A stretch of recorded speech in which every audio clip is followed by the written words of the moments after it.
Yeah. Well, I'm just going to begin by asking, I mean, obviously we're delving into a sort of lesser-known time in Stephen Hawking's life, and I was wondering if you knew much about it sort of prior to getting involved in this project. I didn't actually know. That was one of the reasons why I wanted to make the film, is I didn't know this other story, this private, personal story. And so when I got the script, I thought it was going to be a biopic of Stephen Hawking and his career and his life. So I was pleasantly surprised to discover it was something very different, which was a story of two people in a relationship, a love story essentially, in very difficult circumstances, very unusual climate around that love story, and with a strong and equal female point of view. And that drew me to it, I think, more than anything else. Because, I mean, you could argue that, I mean, Jane Hawking and Felicity's role is actually a sort of the lead in some regards. Well, certainly it's equal to Stephen in our story, and on screen they have about the same amount of time, often together or apart. So it was important that both actors, were equally good and had to be for the film to actually work, and I believe that they are. Oh, they're absolutely brilliant in the roles, and I mean, I know that's sort of a bit sort of boring to speculate in some regards, but I mean, do you think that they could go on and sort of gain BAFTA Oscar success, and do you think they deserve to? Well, I have no idea about that, and you don't think about that when you're making a film. I'm sure they didn't either, but certainly I'm enormously proud of what they achieved in the film, and they gave me performances. I didn't get them, I didn't extract them, they were offered, and when you're putting a film together, you see how great the acting is when you spend so much time examining it in the cutting room. So whatever recognition they get, I think they're going to richly deserve.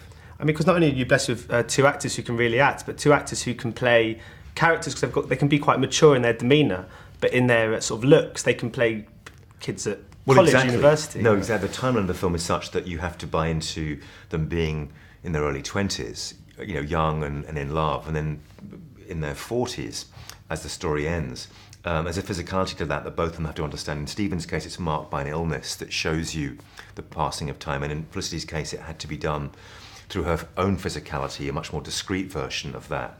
But you're right, they can both carry it off. Yeah.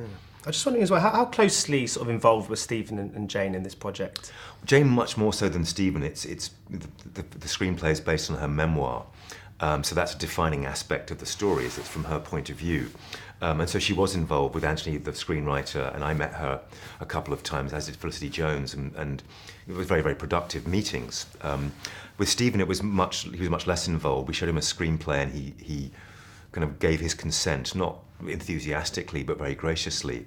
And then when the film was over, we showed it to him. When the film was finished, rather, we showed it to him, and which was a very tense and nerve-wracking moment for me, or more than one moment. It was like 15 minutes waiting for him to declare what he made of it, given the protocol of his interaction.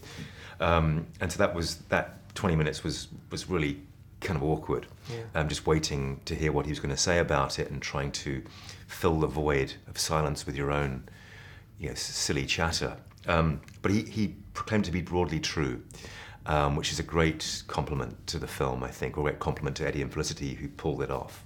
I mean, you must get sort of a deeper sense of pressure and responsibility when depicting the lives of people that not only are still alive, but people that will actually see this film as well. Yes, I think that's also daunting for the actors, particularly when those characters, Stephen and Jane, both came to set separately to see the film unfold. But there's a responsibility to be truthful as well as to be respectful, particularly when dealing with their personal lives, their intimate marital lives. So that's a delicate balance that we hope we got right. My favourite sort of aspect of this movie is just how, because I mean, on the face of it, it looks like it could be sort of love in the face of adversity, but they're very flawed characters and very imperfect in their own way. And was that something that sort of, well, I was just going to say actually, how important was it that was the case? Because often with biopics, it can be quite the opposite to that.